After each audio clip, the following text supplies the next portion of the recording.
Hello, my name is Chipom Sengezi and I'm a project manager for the Enabling Data Access Phase 3 project, which has been commissioned to deliver what we're calling the FAIR Process Framework.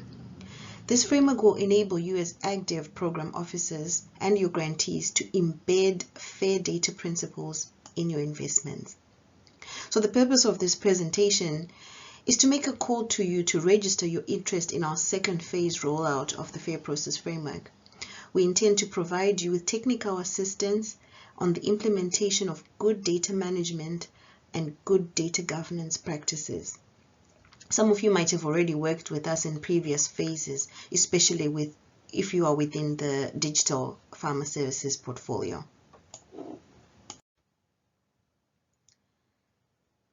CABI has been developing a set of processes and tools that we've termed the FAIR Process Framework.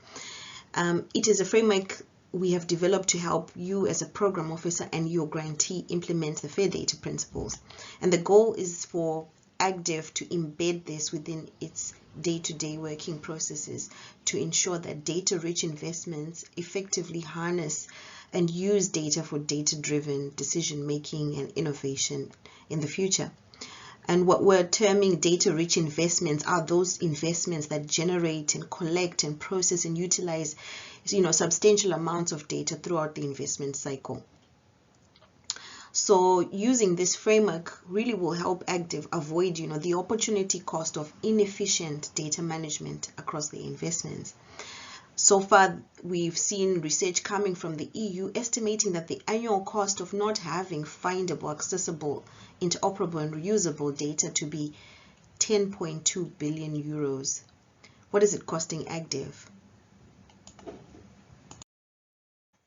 So what is FAIR? Why FAIR? Why think about it at all? FAIR stands for findable, accessible, interoperable and reusable. This is a framework that was developed by the research community in 2016 and it has been widely adopted. Now, I'm sure you can relate to some of the issues to do with accessing data, managing data, using data. Some of the challenges we see have to do with the poor quality of data, the time spent wrangling and cleaning it before it can be made use of. Some of the challenges to do with that a data set exists, but you don't know who exactly has it and how it can be accessed. Now, a lot of time is spent and wasted on working with data and trying to manipulate it for the investments that we have that could be spent rather actually implementing the project. Now, as I mentioned earlier, research exists that estimates what the opportunity cost could be for not having FAIR data. Their business case has been made for FAIR, and the value of open data is estimated to be quite enormous. For example, let's look at the prominence of artificial intelligence.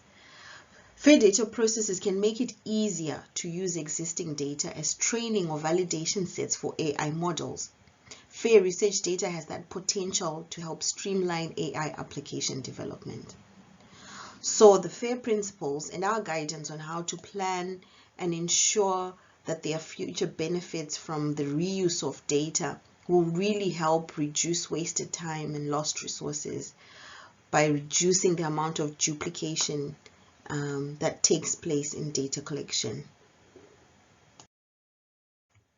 This quote here really emphasizes that all this activity and engagement around FAIR that we're proposing and talking about requires the POs, program officers like yourselves, to play an active role and to help to drive the agenda.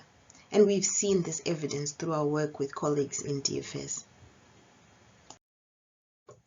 Now, the foundation has good, clear, strong policies supporting open access of research and implicitly data. There's also the Global Access Statement, which is embedded in grantees' contracts. But oftentimes, it's left to the grantee to interpret what that means to them. So they have to ask themselves questions around what data should I prioritize sharing? Who am I going to share it with? When is it expected to be shared? And where is it in the meantime before it's shared? So having a policy and a vision statement is a good start. but grantees will require support in the decision making around how the data should be managed and how the data should be shared. The devil is in the detail, and good data management requires planning and preparing during proposal development. So the FAIR process framework provides tools and resources to help develop an action plan or a roadmap for executing on existing policies that are stipulated maybe in AgDev or across the foundation. So now I'll tell you a little bit more about the FAIR framework.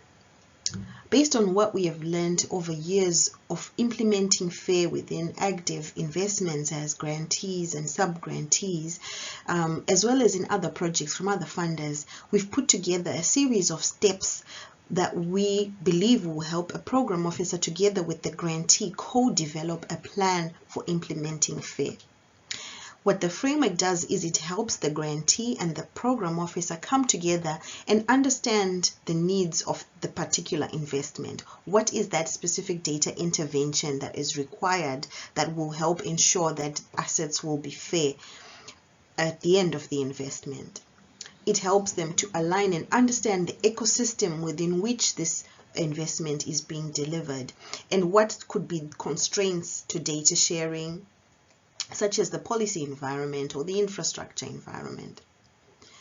And then once they've done that, they can now consider what are the key priority data sets within this investment that we need to consider, how they are stored, how they are collected, and how they're going to be shared. Then from there, you develop a common vision. So we have what are called FAIR aligning principles. This is where you now set aspirations for the different categories of assets within the investments. To what extent will we make them fair? Having that common vision allows the grantee to set aside the required resources for implementing a plan that will deliver fair assets.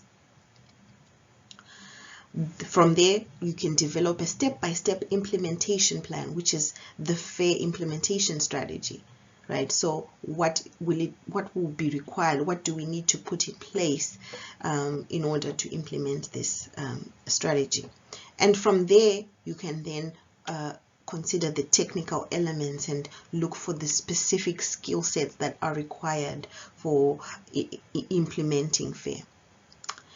So it looks linear like this because it's intended to prepare a grantee and a PO right from the start, right from the beginning of an investment. It can be used for investments that are in implementation. You might find that an investment might only need to do step 5 where they're developing a strategy because there's already an understanding of the ecosystem and an understanding of what the key priority data sets are.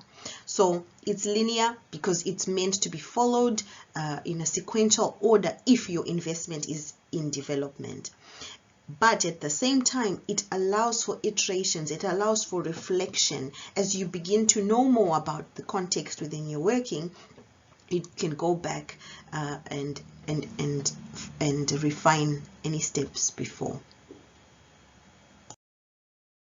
So we are taking what's an internationally recognized framework, the FAIR data principles, and customizing them into something that works specifically within the foundation's context, finding tools and resources that program officers can easily and readily use that could help foster discussions between them and the grantee, and thereby improve their confidence and understanding of some of the key issues relating to data. So, if you're interested in benefiting from expert support in embedding good data practice within your investment, please get in touch with us.